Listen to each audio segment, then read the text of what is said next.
This is going to walk through using Make Human. Make Human allows you to, guess what? Make humans. Not real humans, digital humans.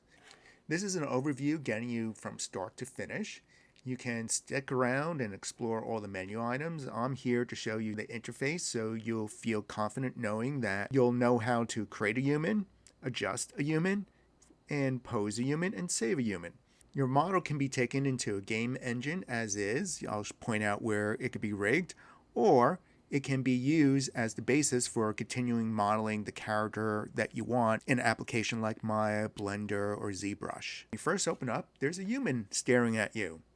To navigate around this human, use the left mouse button to orbit, or the right mouse button to zoom in and zoom out. The way you adjust your Make Human is by using sliders. This is the first interface you'll encounter to go between gender or age. Up here are the tabs that allow you to adjust different features of your character. Let me jump to the Face tab, and this is the second interface that you'll encounter.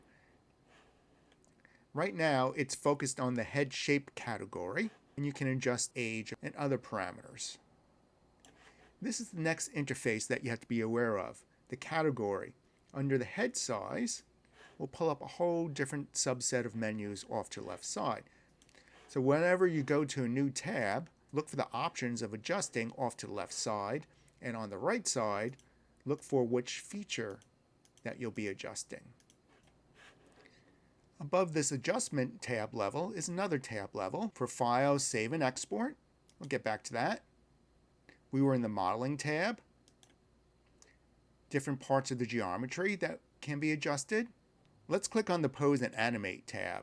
From here, you can choose a rig, and you use rigs for animating, such as this type of rig, which is a bone system placed inside of the mesh. And you can see the different details available. A simplified rig versus this game engine rig, which has more features for the fingers, or none. The goal is to take this character out from here and bring it back to your favorite 3D application for development as your own character. And this character will be just used as a base to build upon. What's very important for building characters that you're just not posing, but will be animated in a game engine or animated in a linear style within a 3D application, is the pose. From the pose menu, select T-pose. Most skeleton systems, take 4.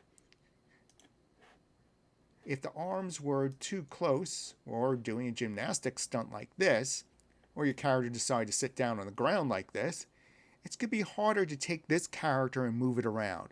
This is awesome if you're doing a still moment. If you're looking to animate your character, select the T-pose. After putting your character in the T-pose, time to export. Go to Files, this tab upper left-hand corner. Go to Export.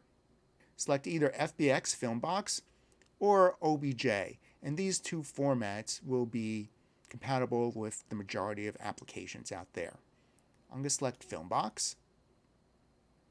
Select where to save your file.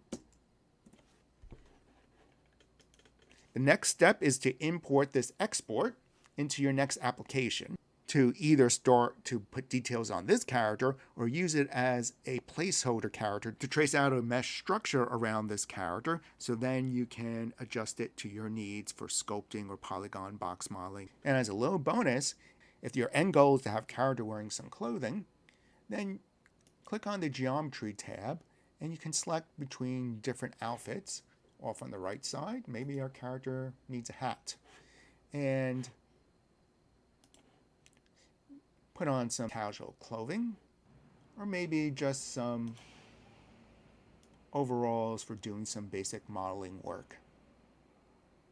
In the end, the majority of your character is defined by its style of clothing that it's wearing and the modeling that you do for the face and hair. So focus in on that. Don't worry about the underlying structure. Respect that it's there. Start off with something that's closer to your end goal.